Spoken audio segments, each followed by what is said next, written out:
Break के बाद एक बार फिर से आपका स्वागत है। ये बढ़ते हैं खबरों की तरफ। शेखावाटी के लोकप्रिय संत रतिनाथ जी के शरीर शांत होने के बाद से उनके उत्तराधिकारी को लेकर संत समाज में चर्चाएं तेज हो गई हैं। चंचल नाथ टीला के महंत और नाथ संप्रदाय के वरिष्ठ संत तोमनाथ महाराज बताते हैं, तपस्वी संत के उत्तराधिकारी की घोषणा या तो संत स्वयं करता है या फिर पंच परमेश्वर करते हैं। शेखावाटी ही नहीं बल्कि समूचे देश और प्रदेश के लाखों लोगों की आस्था के केंद्र वऊ धाम की गद्दी पर चादर पोशी के सवाल पर संत समाज ने कहा, अभी वऊ धाम की गद्दी को लेकर निर्णय नहीं हुआ।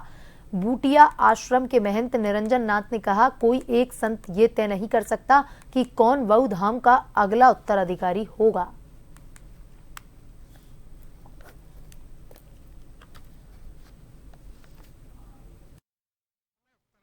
नहीं, बौद्ध धाम को रतिनाथ जी की समाधि लगने के बाद में वहाँ कोई ऐसा कोई साधु नहीं आया और कुछ लोगों ने मिलकर के और उनको ले आए और उनको बिठा दिया।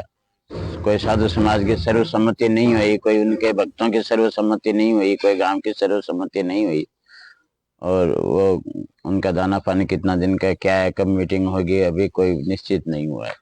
किसके द्वारा उनको नियुक्त किया गया है? क्या ऐसे ही लाके बिठा दिए?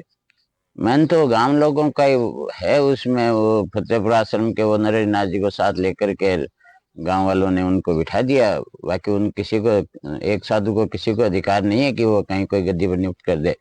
नरेंद्र नाथ जी को भी रतिनाथ जी ने नियुक्त किया था। नहीं, ऐसे कोई नाथ संप्रदाय में परंपरा नहीं है, ऐसा उनको कोई अधिकार नहीं है। वो तो बहुत बाद का आश्रम है, उससे पहले तो बहुत पुराने आश्रम है।